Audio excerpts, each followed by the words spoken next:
platform to really tell people about not just India, but our idea of India. We strongly believe in thriving democracy, inclusion, diversity, equality, justice, respect for everybody.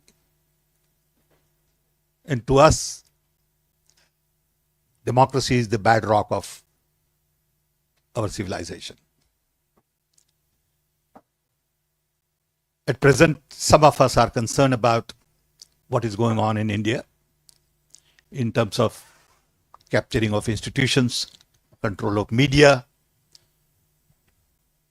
sort of attack on civil society,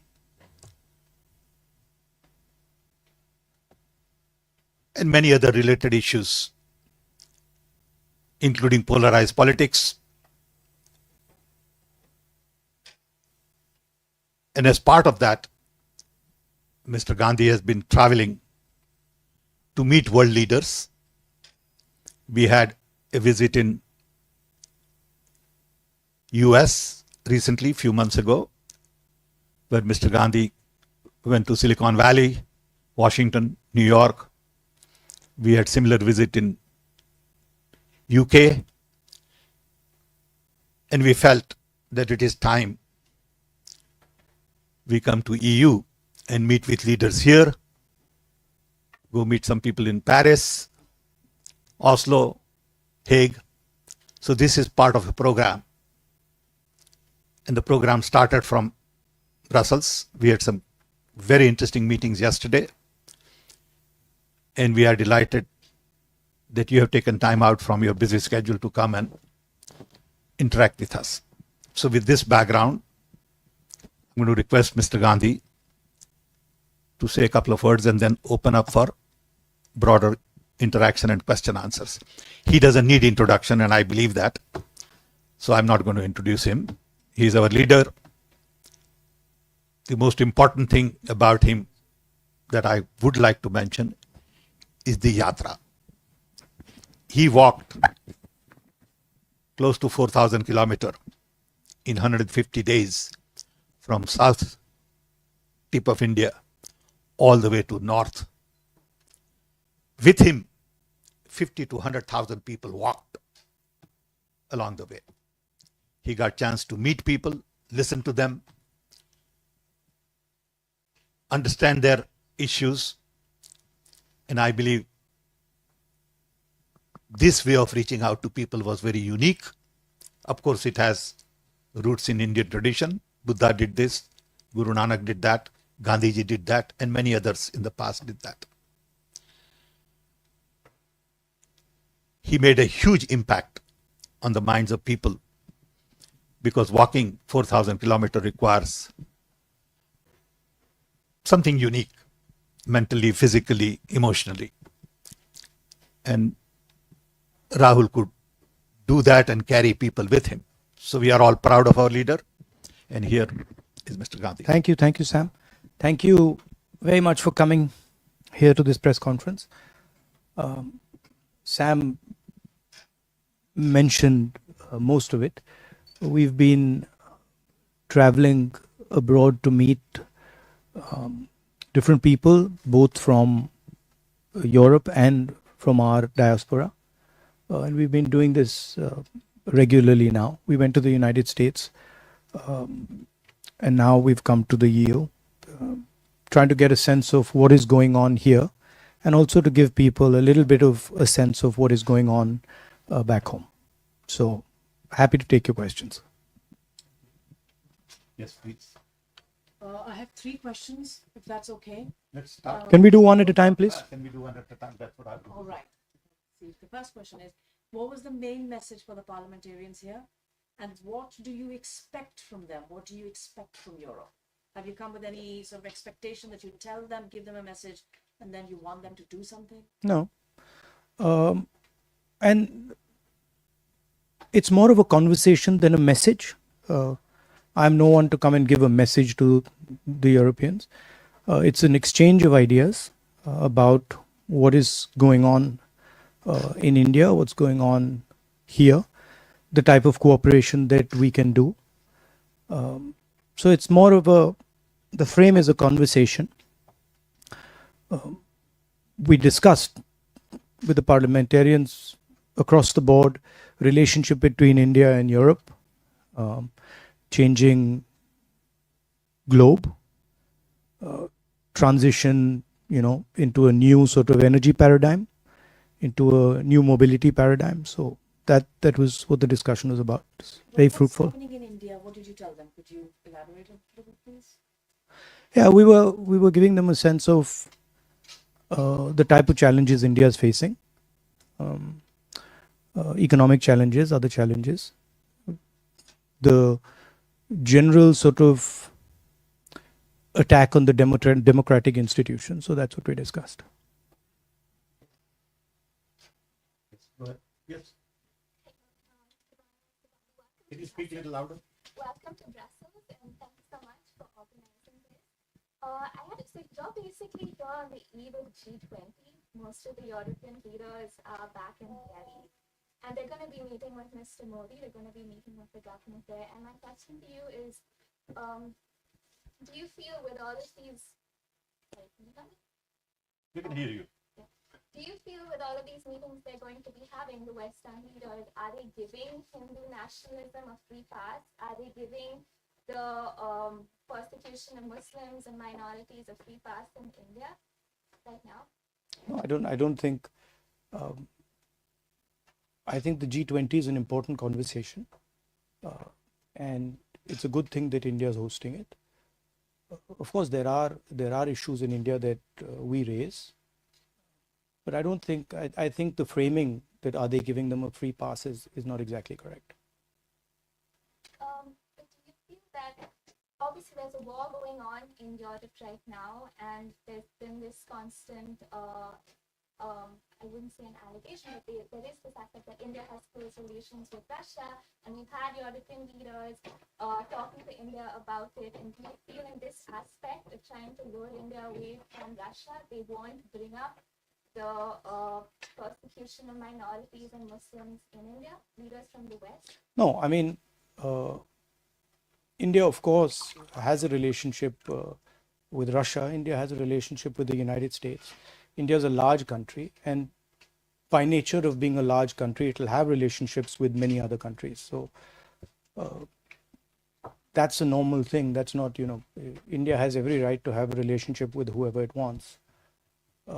There is, of course, there are serious issues about the type of actions that are being taken with regards to institutions, with regards to democracy and stuff. And yeah, we would hope that there is a sense that there are underlying issues. Can I just have a follow-up? No, please just. Yes, sir. Dmytro Shkurko, National News Agency of Ukraine. We know that the Modi government takes quite cautious position on the conflict and the war Russia held against Ukraine. So that I'm curious, what is the opposition point of view on the issue? And the related question, is that cautious position of the Indian government related to the sharp increasing of the oil supply of Russian oil to India? I think the opposition, by and large, would agree with India's position, current position on the conflict. We have a relationship with Russia, and I don't think the opposition would have a different view than what the government is currently proposing. Hello, I am from actually Kashmir. I would like to ask a question related to Kashmir issue. And what would be your policy if you came into the power next elections, hopefully? And recently, 4 years before, the Article 370 was abrogated, and even opposition leaders were restricted to visit and meet the people. And how you see the future of Kashmir? Thank you. I mean, our position on Article 370 is very clear. It's in a resolution passed in the CWC of the Congress Party. I would urge you to take a look at that. Of course, we are for ensuring that every single person in our country has a voice, is allowed to express themselves, and we feel very strongly that Kashmir should develop, Kashmir should progress, and there should be peace in Kashmir.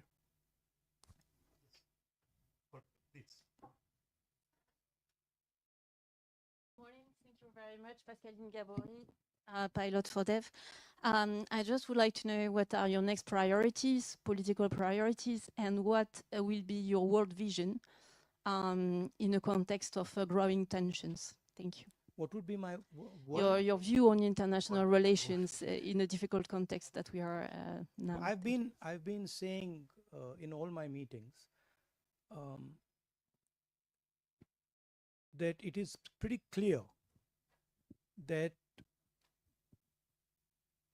China is proposing a particular view, a particular vision of the planet, right? And they are putting on the table the idea of the Belt and Road. And one of the reasons they are able to do that is because they have become a center of global production. And this is something I told the people yesterday in the External Affairs office. But I don't see an alternative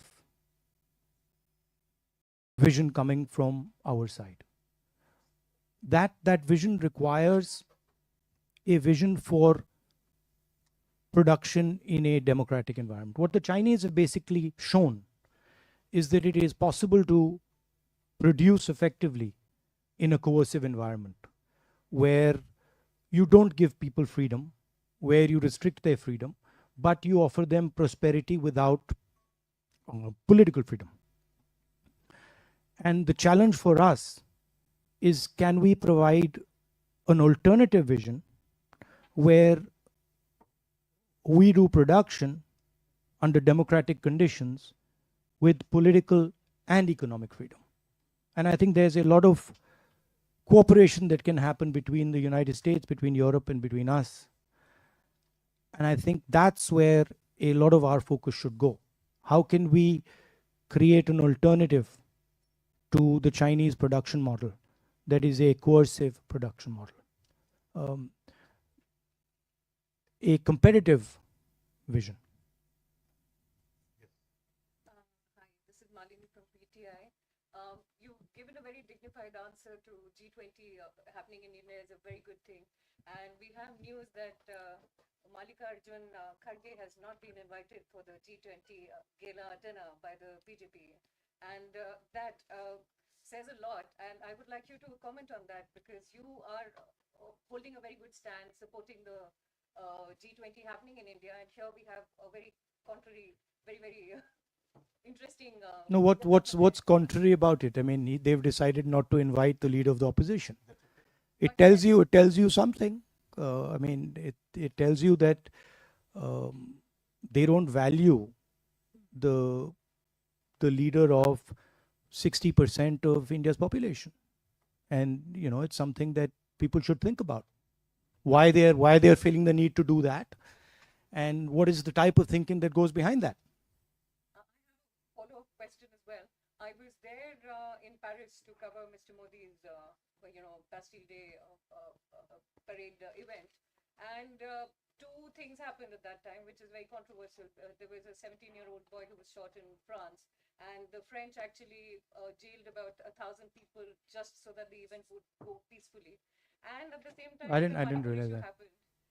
And the EU tried to raise that issue, but there was no conversation on that in the platform. Instead, there was a lot of retaliation from the Indian ministries regarding the same, that this should not be brought up. But we were actually talking of freedom at that time in France, and I thought that that issue should have been brought up. But what do you think about that?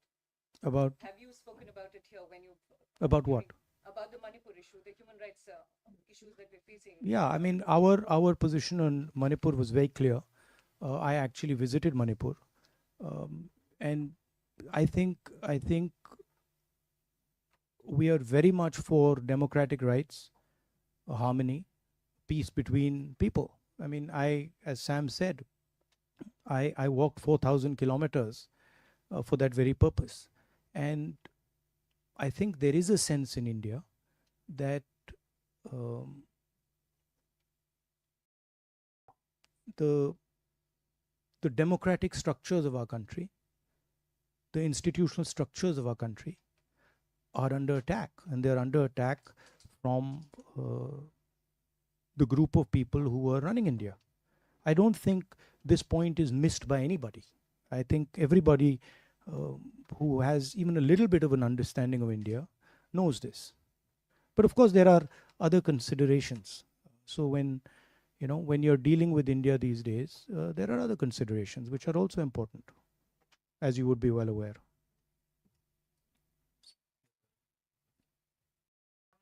The democratic fight and the fight for democracy in India is ours, and it's our responsibility, and we will take care of it, and we will make sure that the sort of onslaught on our institutions, on our freedom, is stopped. The opposition will make sure it happens. Sir मेरा नाम यूनुसान मैं आज तक के लिए काम करता हूँ मैं अपनी भाषा में आपसे क्वेश्चन करूँगा आप 6 रोज़ा दौरे पे आए हैं तो उसका बुनियादी मकसद क्या और आपकी कल बेल्जियम और यूरोपियन पार्लियामेंटेरियन से मुलाकात रही है तो वो कैसे रही आप हिंदी में जवाब चाहते हैं या इंग्लिश में? You decide. You ask. Okay, no, the aim of the visit is to meet our diaspora here, to engage with them, to get a sense of what they're dealing with, what they're going through. That's one aspect.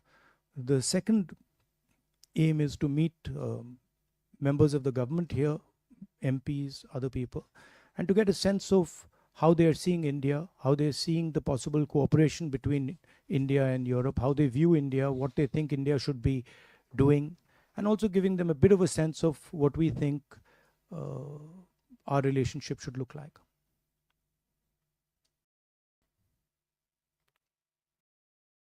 Yes, ma'am. Yes. Microphone.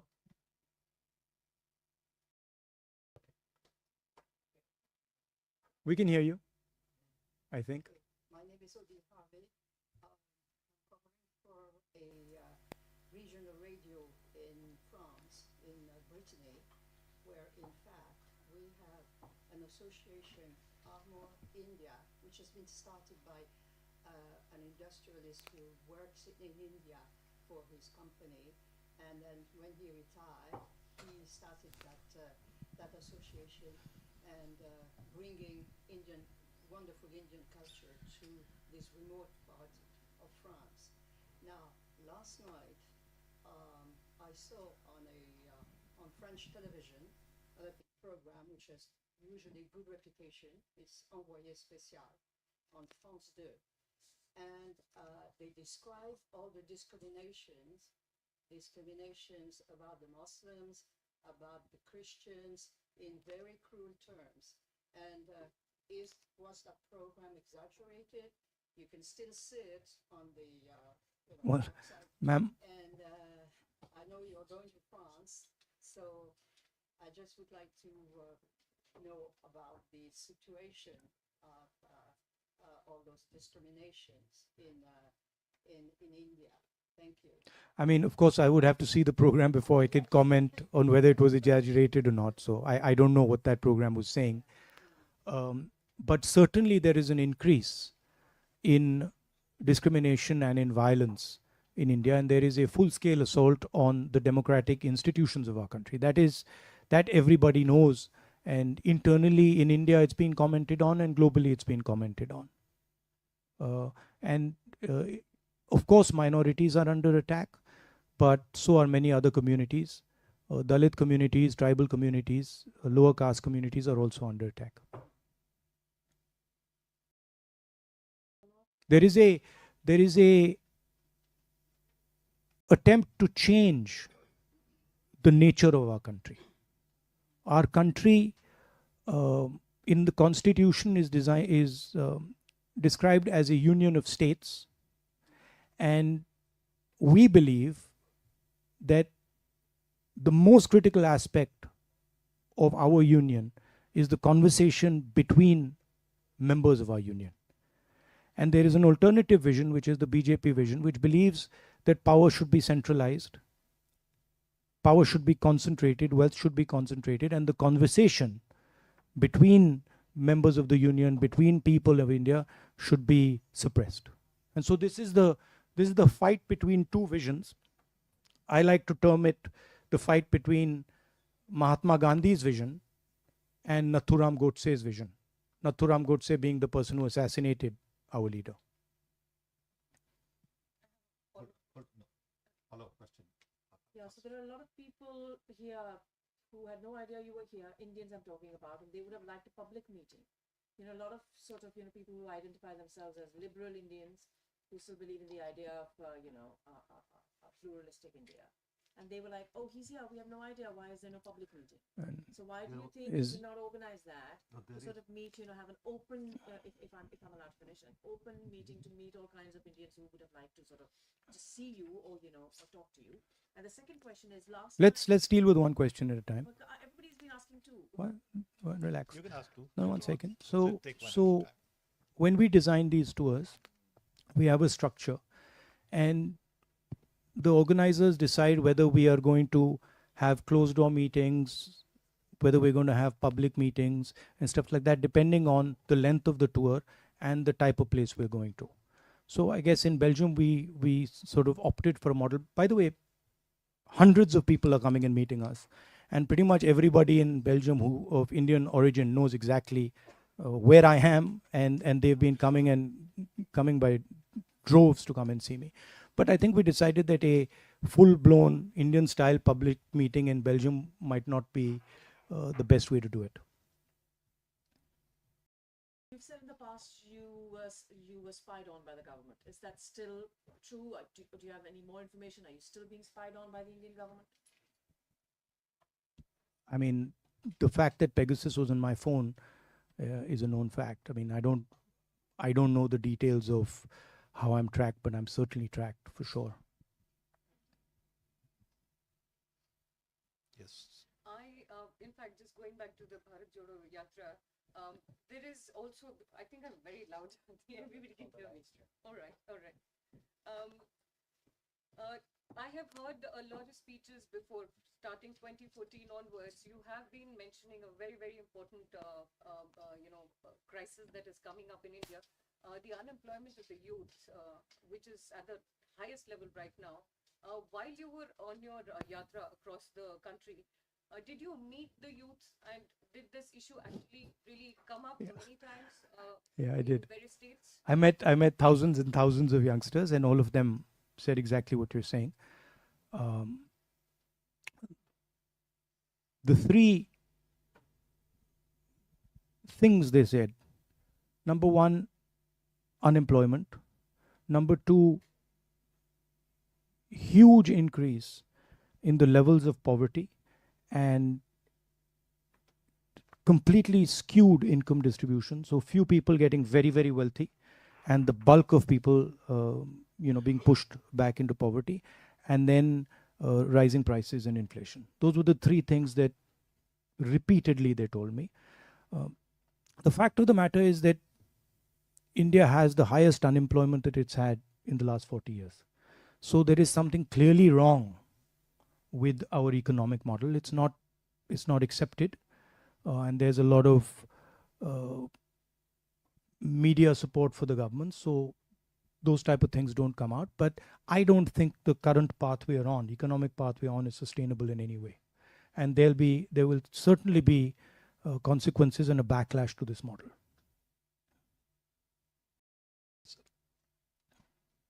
My name is Nadeem Bhatt. I am from Airy News.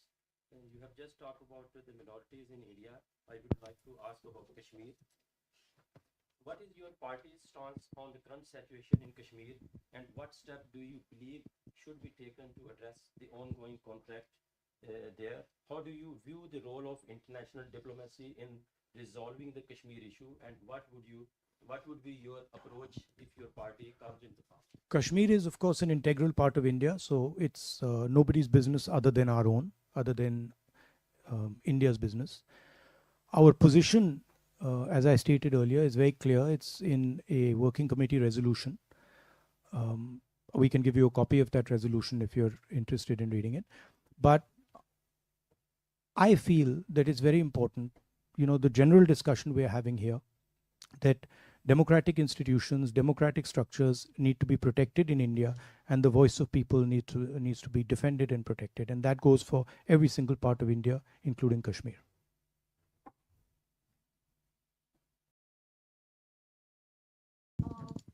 This is obviously been conversation now about the name of the subcontinent, and your yatra was called Bharat Jodo, and now We're now having a name change. yes, is that happening? What are your I don't know. You have to ask the Prime Minister.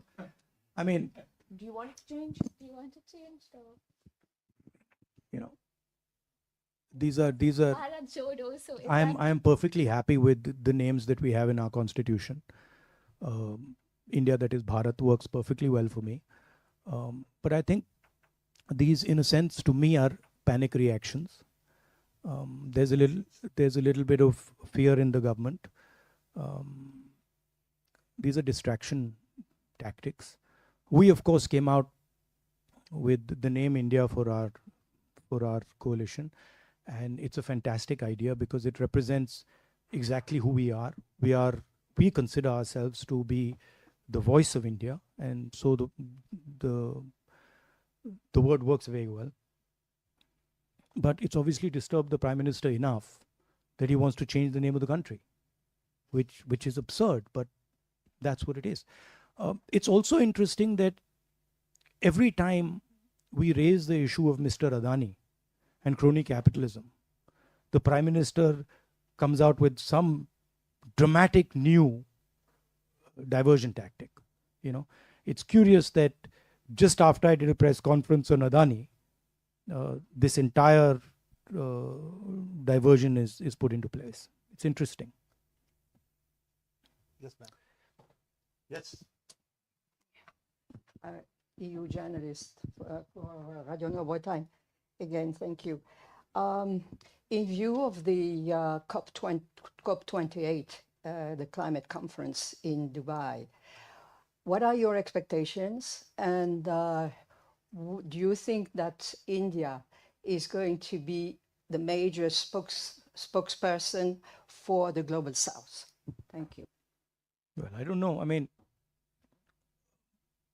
I think India has a relationship with the Global South, and I think there are bonds there, historical bonds there, that make us close to the Global South. I don't know if we are the spokesman of the Global South, but certainly we have a relationship with them. On the environment, of course, we are, as a planet, going through these large transitions, energy transition in the way we move. And I think environment is a central issue for India. It's, of course, not in a country where there are many poor people. It's difficult to make environment top of mind, but I think it is a critical issue, and it's very important that we think about it in a strategic and a long-term way.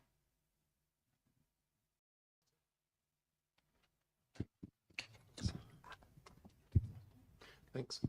Brian Ricketts, representing the European coal industry, and I've enjoyed visits to European coal industry, and I've enjoyed visits to coal power plants and mines in India. And my hope for the future is a democratic India. And the question relates to that. As China developed very rapidly over the last few decades, its economy became imbalanced, and it's now paying the price for that, I believe. How would you ensure that India's economy doesn't become imbalanced? So how to balance the powers of a market-based economy versus central planning? I think one of the lessons that I learned in my walk was that there is an inherent and profound wisdom in the people of my country, right? Regardless of which part of society they're in. For example, we're discussing environment. The type of conversations I had with tribal people about the environment were far more sophisticated than I have with people living in cities, right? So there is an inherent wisdom in the people of India, and I'm sure in the people of Europe and people of Belgium. And I think it's critical for us that in decision making, we listen to the voice and the intelligence of the people. And that's where we have a fundamental difference with the BJP. We value the voice of the people, we value the voice of poor people, we value the voice of all stakeholders, and we want to hold a conversation with stakeholders before we make decisions. It's sometimes slower, but in the long run, it works out much better. And that's really the conflict that is taking place in India. They're of the view that you don't need to ask people, you just go ahead and slam everything through.